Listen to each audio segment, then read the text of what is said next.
اعوذ باللہ من الشیطان الرجیم بسم اللہ الرحمن الرحیم۔ اور واللہ تم ان لوگوں کو اچھی طرح جانتے ہو جنہوں نے تم میں سے ہفتے کے دن میں حد سے زیادہ تجاوز کیا تھا، تو ہم نے انہیں فرما دیا تھا دھتکارے ہوئے بندر بن جاؤ۔ اب یہاں پر بھی یہودیوں کے اوپر وہ جو ایک وقت آیا تھا کہ جب اللہ تعالیٰ نے کہا جاتا ہے کہ ان کو بندر بنا دیا تھا، اس کے بارے میں اللہ تعالیٰ کیا کہہ رہے ہیں، تم ان لوگوں کو اچھی طرح جانتے ہو۔ یعنی جب آپ یہودیوں کی روایات اور ان کی بک کے اندر پڑھیں تو اس کی طرف اشارتاً ایک چھوٹا سا واقعہ ملتا ہے کہ انہوں نے جو کوئل تھے یعنی جو بٹیرے تھے انہی کو پکڑ کر وہ دریا کے پاس سمندر کے پاس آ کر بیٹھ جایا کرتے تھے، اور وہاں سے ان کو پکڑ کر وہ کھانے لگ گئے تھے دوبارہ، تو اس لیے جو ہے وہ ان کو منع کیا گیا تھا اس سے، اور اس کی وجہ سے ان کی حالت یہ ہو گئی تھی کہ ان کے ناک میں سے بھی جو ہے وہ گند نکلنا شروع ہو گیا تھا۔ یعنی ان کی اتنی گندی حالت ہو گئی تھی کہ لوگ ان کو پاس بھی نہیں آنے دیتے تھے، ان کو بھگا دیتے تھے۔ تو اللہ تعالیٰ یہاں پر جب یہ کہا گیا ہے کہ تم اچھی طرح جانتے ہو، تو ان لوگوں کے پاس کوئی خاص اتنی وہ اس کی ہسٹری نہیں ہے اس واقعے کی، لیکن اللہ تعالیٰ کہہ رہے ہیں کہ تم جانتے ہو۔ اس کی ریزن یہ ہے کہ یہ قرآن پاک اپنے آپ کو ہی ریفر کر رہا ہے، یعنی اللہ تعالیٰ نے قرآن پاک میں یہ بات پہلے ہی بتا دی ہے، کیونکہ سورہ بقرہ جو ہے وہ مدینہ میں نازل ہوئی تھی، اور اس سے پہلے زیادہ تر قرآن پاک کا جو حصہ تھا وہ مکہ میں نازل ہو چکا تھا۔ تو سورہ الاعراف کے اندر یہ واقعہ جو ہے وہ آتا ہے جو کہ مکہ میں نازل ہوئی تھی، تو اس میں اللہ تعالیٰ نے جب یہ واقعہ بتا دیا، تو اب یہاں پر مدینہ میں آنے کے بعد ان یہودیوں کو کہا جا رہا ہے کہ تم اچھی طرح جانتے ہو، یعنی قرآن پاک کے ذریعے ہی ہفتوں میں بتا دیا گیا کہ اس کی اصل ہسٹری کیا تھی۔ تو جنہوں نے تم میں سے کا مطلب ہے کہ ان میں سے کچھ لوگ تھے، سب لوگوں نے یہ نہیں کیا تھا، کچھ لوگوں نے یہ کیا تھا کہ ہفتے کے دن میں حد سے زیادہ تجاوز کیا تھا۔ ان کا سبت کا دن ہوتا ہے، یہ سبت جس کو عربی میں کہتے ہیں، اور ان کا یہودی جو ہے اس کو سبت کا ڈے کہتے ہیں۔ اس میں کیا ہوتا تھا، یعنی ہفتے کا یہ دن ہوتا تھا، اور اس کو مخصوص کیا گیا تھا کہ اس میں کوئی کاروبار کوئی کام آپ نہیں کریں گے، سب ایکٹیویٹی ختم کر دیں گے اور صرف اللہ تعالیٰ کی عبادت کریں گے۔ لیکن ان میں سے کئی لوگ تھے جنہوں نے یہ کیا کہ اس کو پسے پش ڈال دیا، انہوں نے اس کو سیریسلی نہیں لیا۔ انہوں نے یہ سوچا کہ کیا ہو جائے گا، اچھا چلو میں تھوڑا سا اگر کر بھی لوں گا، ابھی تھوڑی گھنٹہ 2 گھنٹے اپنی شاپ کھول بھی لوں گا تو کیا ہو جائے گا۔ تو انہوں نے حد سے زیادہ تجاوز کیا، تو ہم نے انہیں فرمایا دھتکارے ہوئے بندر بن جاؤ۔ اب یہاں پر اللہ تعالیٰ نے جو ان کو سزا سنائی ہے وہ یہ کہ بندر بن جاؤ، یعنی اللہ تعالیٰ یہاں پر 2 طرح کے معنی اسکالرز کہتے ہیں ہو سکتے ہیں۔ ایک تو یہ کہ بالکل ان کو واقعی میں بندر بنا دیا گیا، اور ایک یہ کہتے ہیں کہ یعنی ان کی حالت اس طرح کی ہو گئی ہو جیسے وحشی جنگلی گندے اور اس طرح کے جیسے کوئی جانور ہوتا ہے تو اس کو دور بھگا دیا جاتا ہے کہ قریب نہیں آنے دیا جاتا، تو جو ہے وہ ان کی حالت بالکل ایسی ہو گئی تھی۔ اور بندر سے شاید مشابہت اس لیے دی گئی ہے کیونکہ انسان کی خد و خال جو ہیں وہ زیادہ بندر سے ملتے ہیں، اور جب لیکن بندر کے اندر شرم نہیں ہوتی جیسے انسان کے اندر ہوتی ہے، تو یعنی اللہ تعالیٰ نے ان کو یہاں پر یہ کہنے سے مراد یہی تھی کہ وہ ان کے اندر شرم نہیں رہ گئی تھی، جانوروں جیسا ان کا حال ہو گیا تھا کہ یعنی کھانے پینے کے پیچھے ان لوگوں نے اپنی یہ حالت بنا لی تھی۔ اچھا، جو یہ آیات ہیں یہ تو بالکل تھوڑی سی ہے جس کے بارے میں بتایا ہے، اس کی جو ہسٹری ہے وہ 163 سے 171 تک ہے الاعراف کے اندر جیوز کی، تو یہ تھوڑی سی آیت وہ بھی پڑھ لیتے ہیں۔ یہودیوں سے اس بستی کا حال پوچھئے جو سمندر کے کنارے پر واقع تھی، جب بستی والے ہفتے کے دن سے حد سے زیادہ تجاوز کرتے تھے، جب مچھلیاں ہفتے کے دن ان کے پاس تیرتی ہوئی آتی تھیں، اور جس دن ہفتہ نہ ہوتا تو ان کے سامنے ہی نہیں آتی تھیں، چونکہ وہ نافرمان تھے اس لیے ہم نے انہیں اس طرح کی آزمائش میں ڈال دیتے۔ یعنی اللہ تعالیٰ نے ان کو اتنا جوسی کر کے کیوں دکھایا ہفتے کا دن، یعنی مچھلیاں کہتے ہیں کہ چھلانگیں لگاتی تھیں ان دنوں میں، ہفتے کے دن میں یعنی اتنی زیادہ نظر آتی تھیں، اور باقی دنوں میں وہ بالکل غائب ہو جاتی تھیں کہ مطلب وہ کس طرح، تو ان کو یعنی ایک سمجھ لے کہ بھڑکایا جاتا تھا کہ جو ہے وہ ہفتے کے دن وہ ان کا امتحان لینے کے لیے کہ وہ کرتے ہیں یا نہیں، اللہ تعالیٰ کی بات پر راضی ہوتے ہیں یا پھر وہی کام کرتے ہیں کہ اللہ تعالیٰ کی جو ہے وہ ڈس اوبے کرتے ہیں اللہ کو۔ تو اللہ تعالیٰ نے ان کو ہفتے کا دن اس طرح کر کے دکھایا، لیکن ان لوگوں نے پھر یہی کیا کہ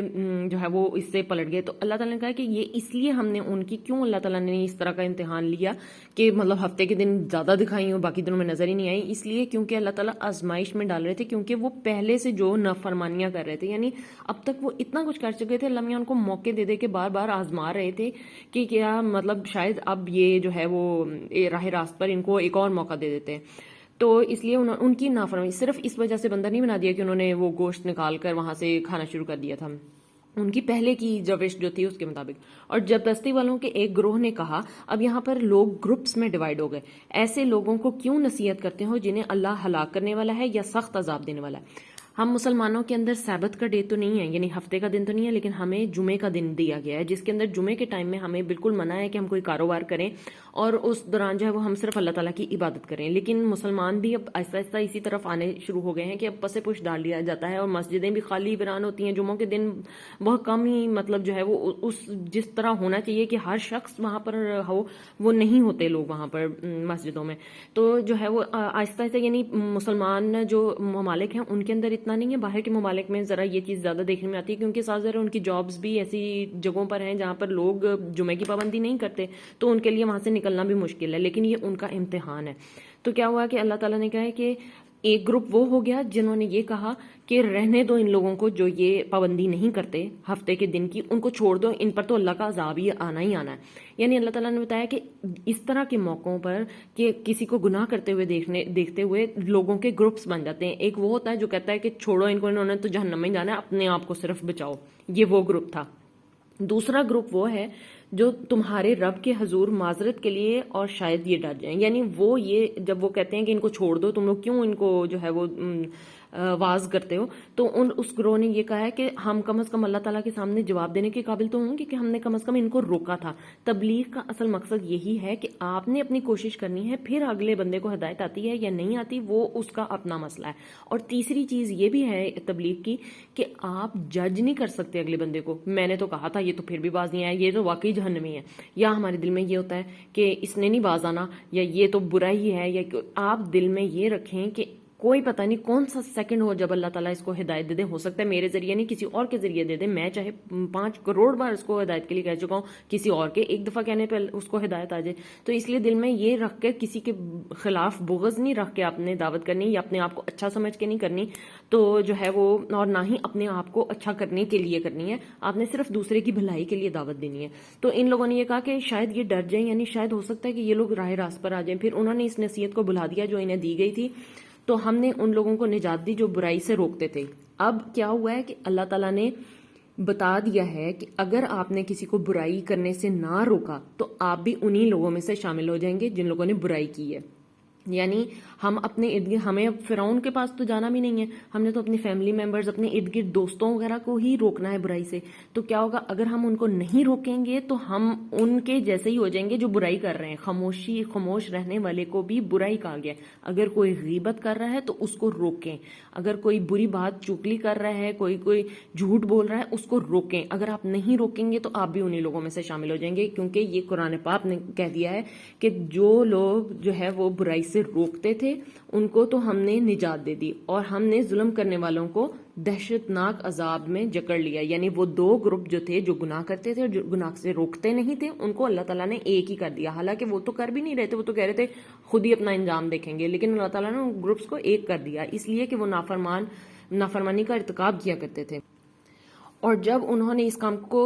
کے چھوڑنے سے تکبر کیا جس سے انہیں منع کیا گیا تھا، تو ہم نے انہیں کہا تم ذلیل بندر بن جاؤ. اب انہوں نے کیا کیا کہ وہی تکبر جو شیطان کے اندر تھا وہ آ گیا کہ نہیں ہم تو نہیں چھوڑیں گے. لو جی، اس دن تو سب سے زیادہ ہماری سیلز ہوتی ہیں اور سب سے زیادہ ہم کمائی اس دن میں کر سکتے ہیں. تو انہوں نے اکڑ کر جب منع کر دیا تو پھر اللہ تعالیٰ نے کہا کہ تم ذلیل بندر بن جاؤ. یعنی وہی مراد ہے یہاں پر کہ ان کو شاید اس طرح بنا دیا گیا کہ ان کو جو ہے وہ بری حالت ان کی ہوگی. اچھا، جو سورہ الاعراف ہے اس کے اندر بھی بہت ڈیٹیل میں وہ جو ساری ہم آیتیں شروع میں سورہ بقرہ میں پڑھ رہے ہیں ان کی ڈیٹیل کافی حد تک اس کے اندر ہے. تو یہ جو میں نے آیات بتائی ہیں 163، اس سے پہلے بھی کافی زیادہ سٹوری وہ فرعون کی اور وہ ساری ہے، اور اس کے بعد بھی جو یہ سٹوری ہے جو جس میں نے بتایا بھی تھا، یہ بات ڈسکس بھی ہوئی تھی کہ اور جب آپ کے رب نے خبردار کر دیا کہ یہودیوں پر ان کے لوگ ضرور مسلط کرتا رہے گا.